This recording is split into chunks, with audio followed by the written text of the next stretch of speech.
Ce journal vous est offert par le FPI, Fonds de promotion de l'industrie, votre partenaire privilégié pour la réussite de vos projets.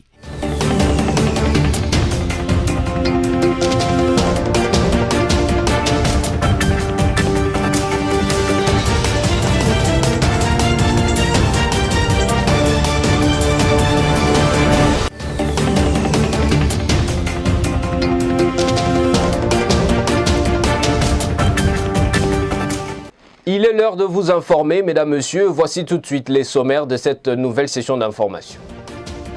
Les sociétaires du Front commun pour le Congo FCC se sont réunis lundi 23 décembre 2019 à Kingakati autour de Joseph Kabila, leur autorité morale, à qui ils ont dévoilé les conclusions des résolutions et recommandations de leur retraite politique tenue à Bolalo dans le Congo central. Et puis le vice-premier ministre, ministre des Infrastructures, Travaux publics et Reconstruction, Willingo Post, s'est rendu à Pompage dans la commune de Ngaliema où il a inspecté les travaux du saut de mouton construit par l'OVD et son partenaire, la société Grec 8. Enfin, une adolescente venue de Kinshasa pour l'Allemagne afin d'y vivre avec sa mère qui était déjà depuis un bon moment a été abusée sexuellement par son parâtre. Ce dernier a profité de l'absence de la mère pour abuser de la fille pendant plusieurs mois. Bienvenue à toutes et à tous. Vous l'avez suivi au sommaire, les sociétaires du Front commun pour le Congo FCC se sont réunis lundi 23 décembre à Kingakati autour de leur autorité morale, Joseph Kabila Kabange, à qui ils ont dévoilé les conclusions des résolutions et recommandations de leur retraite politique de fin novembre dernier à Mbolalo dans le Congo central. Images et commentaires.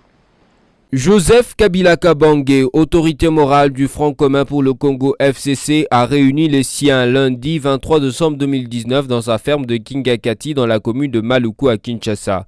Les sociétaires du FCC ont dévoilé à leur autorité morale les conclusions des résolutions et recommandations de leur retraite politique qu'ils ont tenues à Kisantu au Congo central. Le sénateur à vie Joseph Kabila, à cette occasion, s'est félicité de l'unité et la cohésion qui règnent dans le rang du Front commun pour le Congo une année après les élections et en a félicité le membre. Il a félicité les participants aux travaux de Mbouela et a salué les résultats de cette première retraite d'évaluation.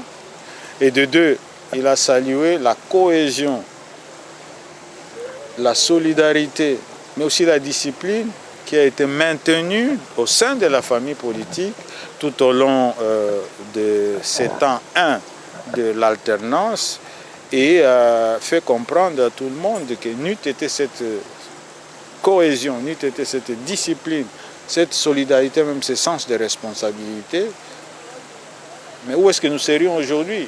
Parce que le pays allait basculer si on avait suivi la voie de ceux qui pensaient qu'il fallait tout remettre en cause et il fallait pour cela que même si le sang allait couler, qu'il coule. Donc, et son message est allé dans le sens de réaffirmer sans ambages la nécessité et même l'impératif de garder cette coalition, de la soutenir et de soutenir les institutions. Il s'est également prononcé pour le respect de la Constitution tout en estimant nécessaire de procéder aux réformes de la loi fondamentale et des institutions afin de mieux les adapter aux besoins du développement. Notez qu'au cours de cette réunion, le FCC a tiré les leçons de sa marche depuis la création de sa plateforme et a jeté le jalon pour les élections de 2023. Jean-Pierre Bemba Gombo et Moïse Katumbi désapprouvent le propos tenu par Adolphe Muzito à l'issue de sa conférence de presse du lundi 23 décembre 2019. Dans cet échange avec la presse, l'ancien Premier ministre Adolphe Muzito soutient que la stabilité de la RDC passe par les déclenchements d'une guerre contre le Rwanda. Placide Kieselo pour le reportage. Pour retrouver la paix à l'est de la RDC, les pays devraient faire la guerre contre les Rwandais et l'annexer. Cette déclaration faite par Adolphe Muzito coordonnateur de la plateforme Lamuka, lors de sa conférence de presse tenue ce lundi 23 décembre 2019, n'a pas du tout été approuvé par Jean-Pierre Bemba et Moïse Katumbi. Ces deux leaders de Lamuka ont exprimé leur désapprobation à travers un communiqué qu'ils ont signé conjointement et publié quelques heures après l'échange entre l'ancien Premier ministre Adolphe Muzito et la presse nationale et internationale. Dans les documents susmentionnés, Jean-Pierre Bemba et Moïse Katumbi précise ce qui suit. Nous citons: tout en se désolidarisant énergiquement de ces propos un peu plus gravissimes, nous tenons à rappeler qu'au regard du droit international et des accords bilatéraux avec ces pays voisins, une telle démarche ne peut en aucun cas recevoir l'approbation des forces vives locales ni de la communauté internationale. Ainsi, nous rappelons aux coordonnateurs de la plateforme Lamuka que les combats pour lesquels nous sommes engagés consacrent le respect des lois nationales et prescrits internationaux, de sorte qu'aucunement et quelle qu'en serait la raison, nous serions portés à enfreindre ces lois. Fin de citation. Par ailleurs, Jean-Pierre Bemba et Moïse Katumbi invitent leurs camarades de lutte Adolphe Muzito à revenir sur ses propos pour ne pas aller à l'encontre des objectifs qu'ils poursuivent.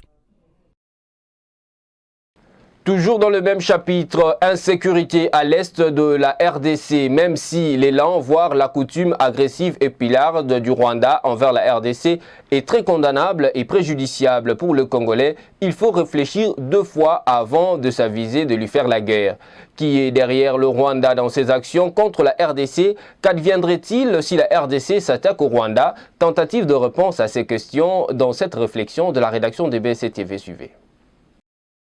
Il ressort des affirmations ou prescriptions d'Adolphe Muzito, l'actuel coordonnateur de Lamuka, durant sa conférence de presse du lundi 23 décembre, que la cause majeure de l'insécurité à l'est de la RDC est les velléités bellicistes du Rwanda qui lorgnent sur le territoire et les richesses de cette partie de la RDC. Certes, les Rwandais sont vus en avant-scène, mais il s'est de piocher plus à fond dans la quête des causes de l'insécurité ainsi que des voies et moyens pour la juguler. Du point de vue géopolitique, le Rwanda n'est qu'un État gendarme utilisé par les véritables déstabilisateurs de la RDC que sont les puissances occidentales, notamment impérialistes.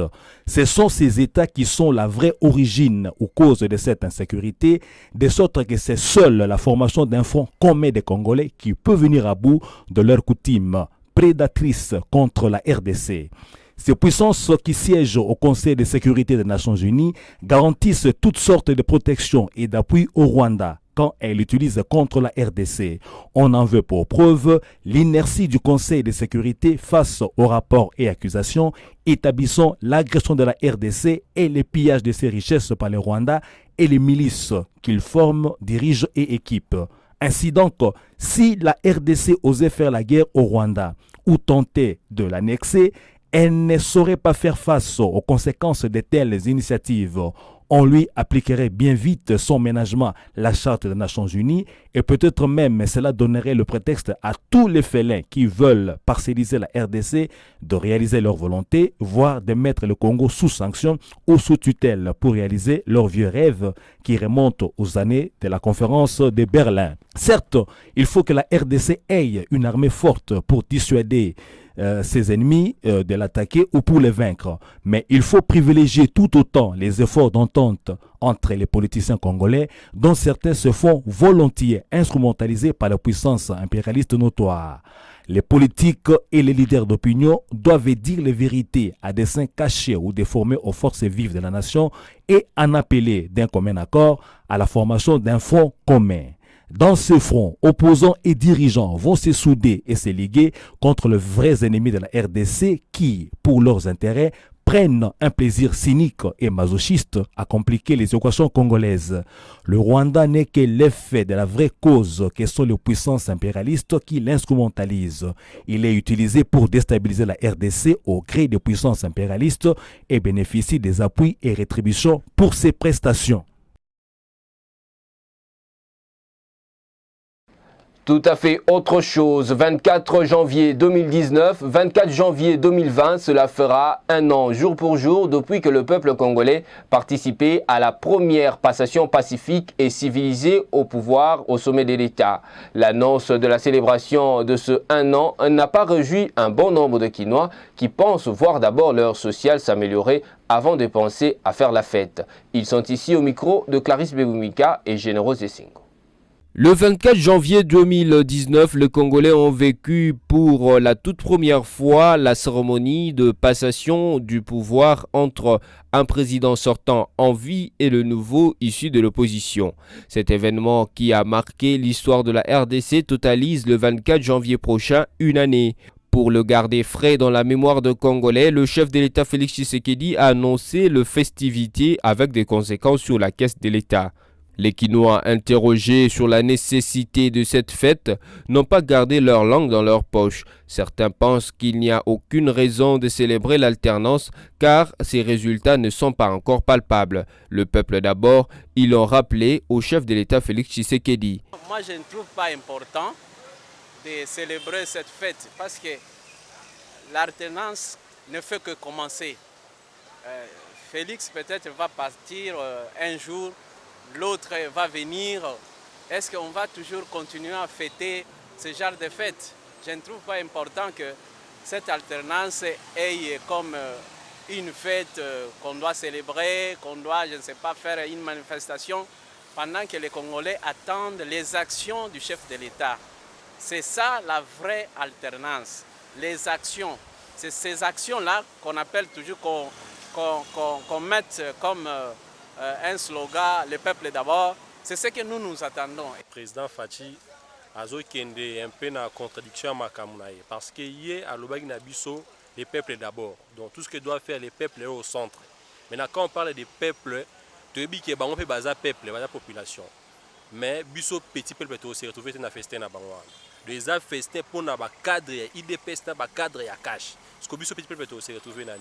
Bango ba bambongo ezate, ba enseignement non payé, ba NP ezabeli non payé. Parce que 6 millions ezali débloqué pour na fête na bango, biso peuple intérêt na biso na kati. Donc c'est pour cela que tout le monde que notre président Fachi vraiment ce qui a ressalé le quoi na et quoi on aurait bisoté. On est pour na bango mais pour na bisoté.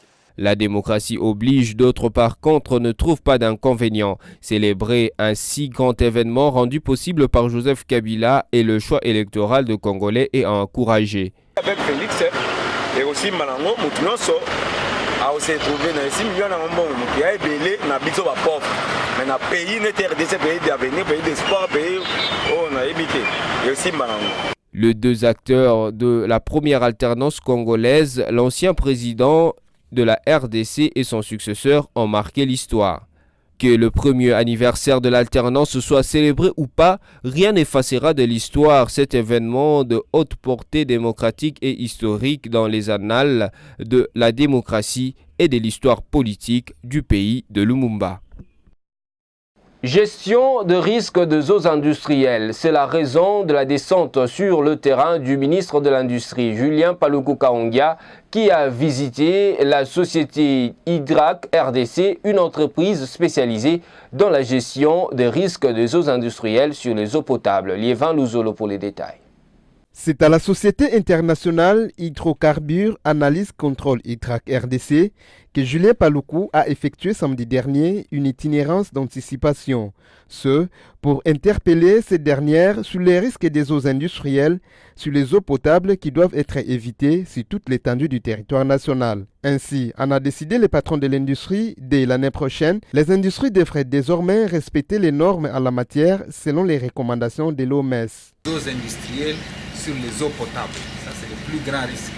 On voit bien industrialiser les pays, mais si on ne surveille pas ces eaux qui proviennent des industries, la manière dont elles peuvent affecter les eaux que nous consommons, eh bien, l'industrialisation va être un facteur de blocage ou un facteur qui vient presque remettre en cause tout ce que nous voulons plutôt améliorer. Voilà pourquoi nous sommes venus ici chez cette société, Hydrocarbures Analyse et Contrôle, qui a une renommée internationale dans ce secteur, avec laquelle nous comptons nouer un partenariat pour nous rassurer que la mise en place des industries en République démocratique du Congo rime avec le contrôle de toutes les eaux et tous les déchets que ces industries produisent.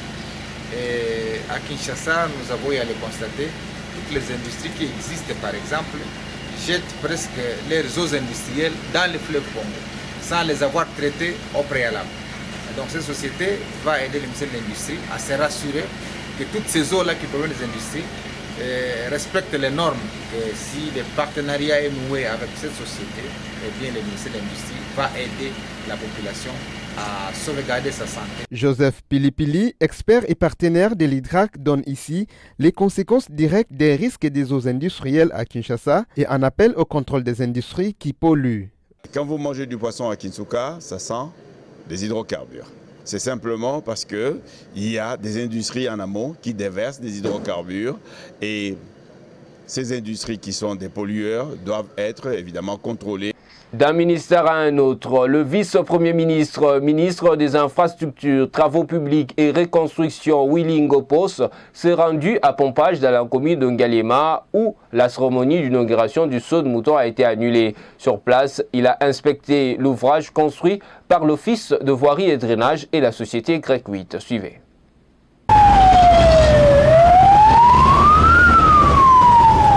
Le vice-premier ministre, ministre des Infrastructures, Travaux publics et Reconstruction, Willy Ngopos, se rendit au quartier Pompage dans la commune de Ngaliema à Kinshasa, ce après l'annulation de la cérémonie d'inauguration par le chef de l'État du saut de mouton construit à cet endroit. Accompagné du DG de l'Office de voirie et drainage Benjamin Wenga, le patron des ITPR a procédé à l'inspection de l'ouvrage construit par l'OVD et la société Grec 8. Willy Ngopos a cependant salué le travail abattu par l'OVD et son partenaire quant à la qualité de cette infrastructure qui permettra de résoudre le problème d'embouteillage dans ce coin de la capitale. Bon, il est tout à fait normal qu'un ouvrage qui a été fait de la main des experts, ce sont des personnes qualifiées qui l'ont fait, il y a des ingénieurs, et toutes les études étaient menées pour la solidité du sol, pour que le béton qui a été mis sur place puisse résister, puisque c'est quelque chose qui va contenir, qui va soutenir des véhicules qui vont passer pendant beaucoup de temps. Et pour la qualité, nous pouvons vous dire que la qualité de l'ouvrage a été testée et on peut le rendre au public. Rappelons que les travaux de construction de saut de mouton ont été lancés à Kinshasa au mois de mai 2019 dans le cadre du programme d'urgence de 100 premiers jours du chef de l'État. En société, la Caritas Kinshasa, en partenariat avec Angèle Cosmétique, a visité ce mardi 24 décembre 2019 les vieillards et sinistrés des différentes pluies diluviennes dans quelques quartiers de la commune de Limete à Kinshasa. Un geste de cœur qui va permettre à ses compatriotes de bien passer les festivités de Noël et de Nouvel An. Images et commentaires. Ce mardi 24 décembre 2019, la Caritas Kinshasa, en partenariat avec la société Angèle Cosmétique, a apporté du réconfort aux vieillards et aux sinistrés de pluies diluviennes dans certains quartiers de la commune de Limete à Kinshasa. Des dons composés de matelas, de sacs de riz et haricots, de sacs de sel, de produits de soins corporels et autres ont été remis aux vieillards et sinistrés. Dans son mot de circonstance, l'abbé Bienvenu, directeur de la Caritas Kinshasa, a circonscrit le cadre de cette activité. Le directeur de la Caritas Kinshasa,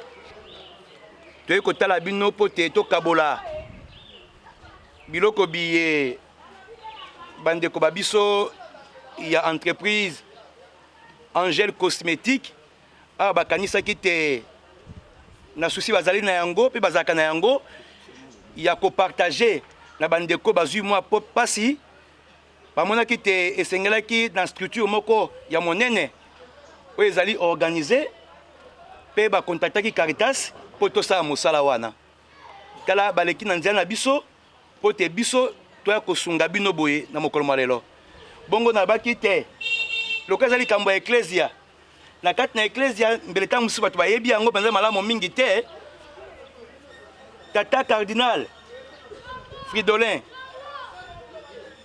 autaki boye na ko créer auto bengi na kati na ecclesia e ko travailler sika moko na Caritas service monene babengi yango ya diaconie et koloba mosala kosala po ya kosunga babola kosunga bayeba kelele bayeba za na kati ya bosenga na kati ya posa bongo na yango na ye ngai moko te lokola service wana kosala mosala elongo na Caritas esika moko yango toyeboye na mamelo oyo akosokipaka na service wana ya diakonie ya chose ya Kinshasa bipai biso bakopesa biloko mpo na Caritas moto akokabola yango te service ya diakonie akosala mosala na ye po Caritas ezalaki obele mpo babola kaka te mais ekotalaka mpe ekametali développement. Les directeurs de l'hospice Bolingo Saint-Kiwanuka, le père Kevin Vumbi Serge, remercient la Caritas et Angèle Cosmétique pour ce geste de cœur. Nous sommes vraiment dans la joie aujourd'hui de recevoir, n'est-ce pas, la Caritas Kinshasa, accompagnée, n'est-ce pas, de leur partenaire Angèle Cosmétique. Pourquoi la Caritas est chez nous aujourd'hui? C'est pour témoigner de leur fraternité, la solidarité envers les démunis, n'est-ce pas, et les sinistrés de notre quartier. Nous avons besoin de l'aide de l'État, nous avons besoin de l'aide des personnes de bonne volonté. C'est pourquoi, aujourd'hui, en mon nom propre, au nom, n'est-ce pas, de l'équipe de l'hospice Bolingo Kiwanuka, je remercie l'abbé directeur de la Caritas et son équipe et surtout Angèle Cosmétique. Certains bénéficiaires n'ont pas manqué à dire à notre micro.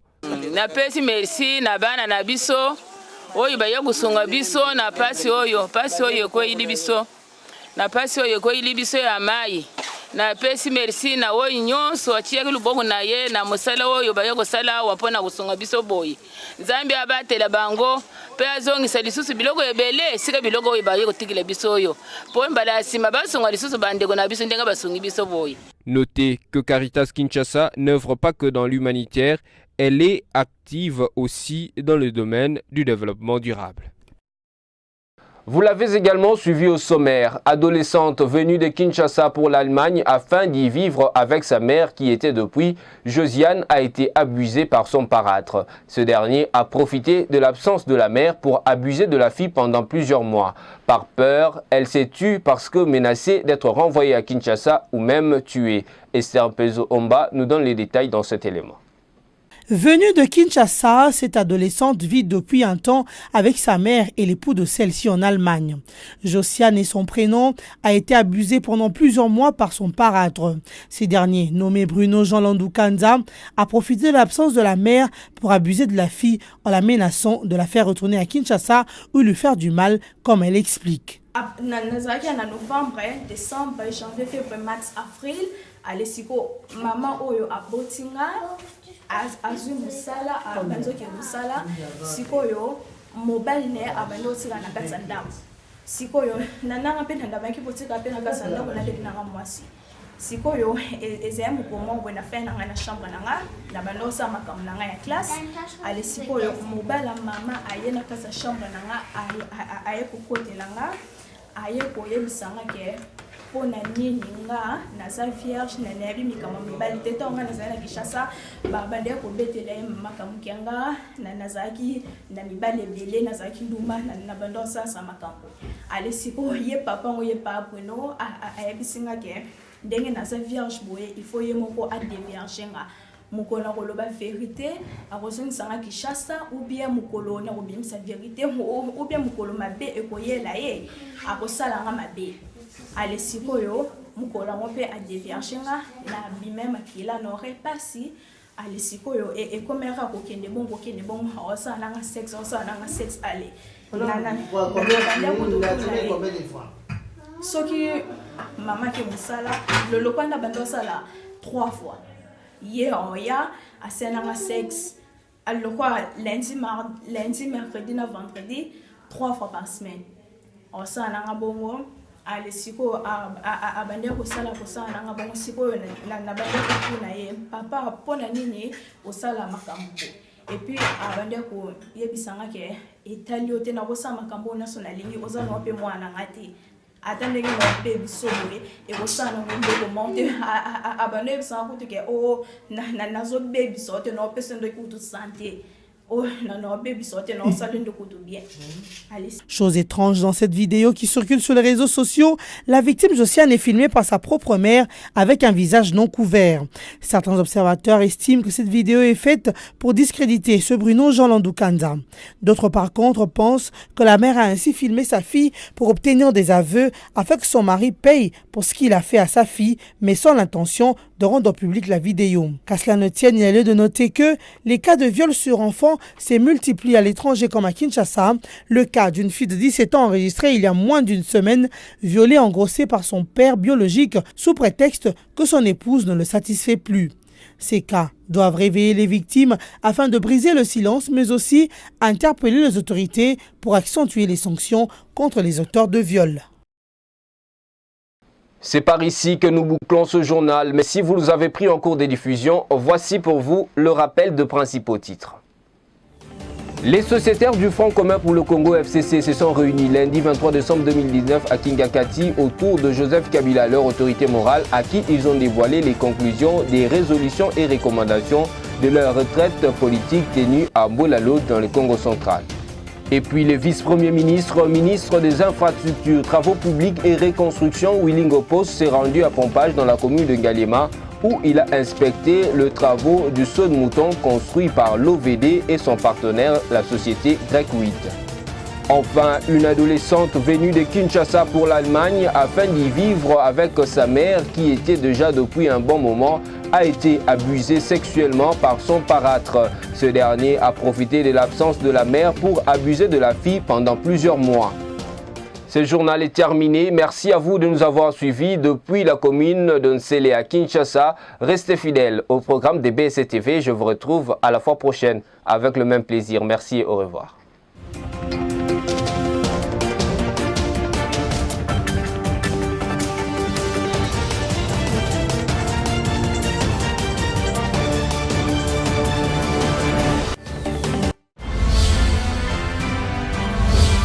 Ce journal vous a été offert par le FPI, Fonds des promotions de l'industrie, votre partenaire privilégié pour la réussite de vos projets.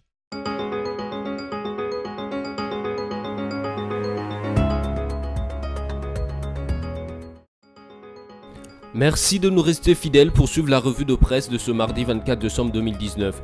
Commençons avec les sites d'actualité Congo Virtuel qui titre Kingakati Kabila pour des réformes institutionnelles et constitutionnelles. Les sociétaires du Front commun pour le Congo FCC se sont réunis lundi 23 décembre 2019 à Kingakati autour de leur autorité morale Joseph Kabila Kabange, à qui ils ont dévoilé les conclusions des résolutions et recommandations de leur retraite politique de fin novembre dernier à Mbolalo dans le Congo central. L'occasion était indiquée pour le sénateur à vie de s'exprimer pour la première fois depuis qu'il a quitté le pouvoir voici une année. Joseph Kabila s'est en substance félicité de l'unité et la cohésion qui règne dans les rangs du FCC une année après les élections et en a félicité les membres. S'exprimant sur la vie nationale et le fonctionnement des institutions, l'ancien président de la République s'est prononcé pour le respect de la Constitution tout en estimant nécessaire de procéder à certaines réformes de la loi fondamentale et des institutions afin de mieux les adapter aux besoins du développement. Ces réformes devraient porter pour lui particulièrement sur l'organisation des élections, estimant que celle-ci ne doit pas coûter plus cher que le développement. Poursuivons notre revue de presse avec Forum des As qui note un grand titre Mouzito, vivement de réformes pour mettre fin à la crise de légitimité.